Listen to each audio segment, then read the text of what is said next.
The 7th edition of the Anti-Racism Week will take place during Human Rights Month from the 14th to the 21st of March, bringing together individuals, organizations and emerging youth voices against the scourge of racism. It culminates on the 21st of March, which is Human Rights Day in South Africa, but it's also marked globally, rather, as the International Day for the Elimination of Racial Discrimination.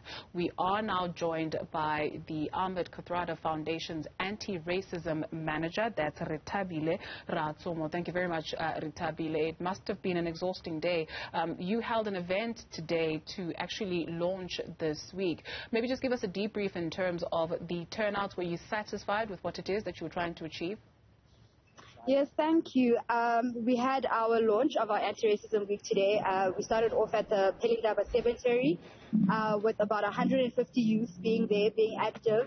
As well as other members of different organizations, which I'll get into a bit later. But it was quite a good turnout. We had about 200 people in total being a part of the event. I think it was good for the youth to be able to see the graves where people who have fought for the rights that we have today lay before us. So it was a very good turnout. We had a very amazing time with the youth. From your engagements, rather, interaction with young people, what is it that they are saying about racism in the country? At this point, I think all of us still feel as though, them included, that, the apartheid and its legacy bleeds into every part of society today. So what we are trying to do with them and what they have taken away from this launch is empowering themselves to be able to stand up for themselves in their daily lives, take that activism forward in their daily lives, so that when incidents such as those at various schools due to anti-racism policies come into place, they're able to have a voice, to be able to stand up for themselves. You spoke of members of different groups or different stakeholders being involved, one of them the members of a group of Afrikaner intellectuals. That engagement, how would you characterize it? It was a very fruitful engagement. I think what we wanted specifically from them is to hear tangible ways in which they will contribute to the struggle that we're currently facing.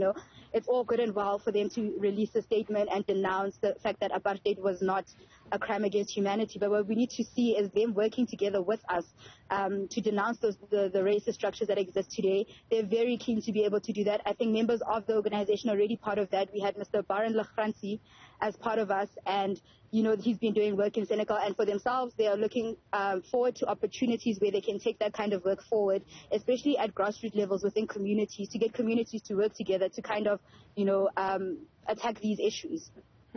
You speak of wanting to equip young people to stand up for themselves, and that should tell us what in terms of the progress that we are making as a country to be this rainbow nation that is talked about so much. Yes, I mean, the rainbow nation, the term of it is beautiful and it's something that we strive for, but we see the remnants of unequal opportunities, apartheid structures, institutional racism, structural racism, economic racism, as well as systematic racism. And it's up to them as leading this new front for them to attack these kind of issues. So we hope that from this event they have been able to do that and feel empowered to be able to do that and affirmed in the position that they hold in society as well. Why is it so important that you get involved in not only this organization, but in this kind of work? What does it mean to you? I mean, as a black woman, it's not a choice that I face every day whether or not to be black. I face all those struggles every day. So for myself, it's a personal struggle, but for a lot of people, it's their daily lived reality, So it's very important for us and myself to be involved in that struggle each and every day in whatever way that we can contribute.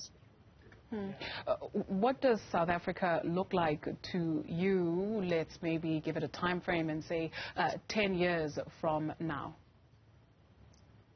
I hope that we have made real inroads into achieving the non-racialized country that, our forefather Ahmed Kathrada fought for. He looked for us to be the green piece of anti-racist movement. So I'm hoping that we've made better inroads into achieving that. I think right now, unfortunately, we feel rendered almost immobile because of all the difficult systematic and cultural and institutional racism that we face every day. So I hope tangibly, you know, that means that people who, for instance, say, make comments that can be classified as hate speech, that there's dire consequences for such actions. You know, we don't live in a space anymore where such rhetoric can be allowed. So for us, we're looking to achieve those tangible things where people actually feel that we are moving in the right direction.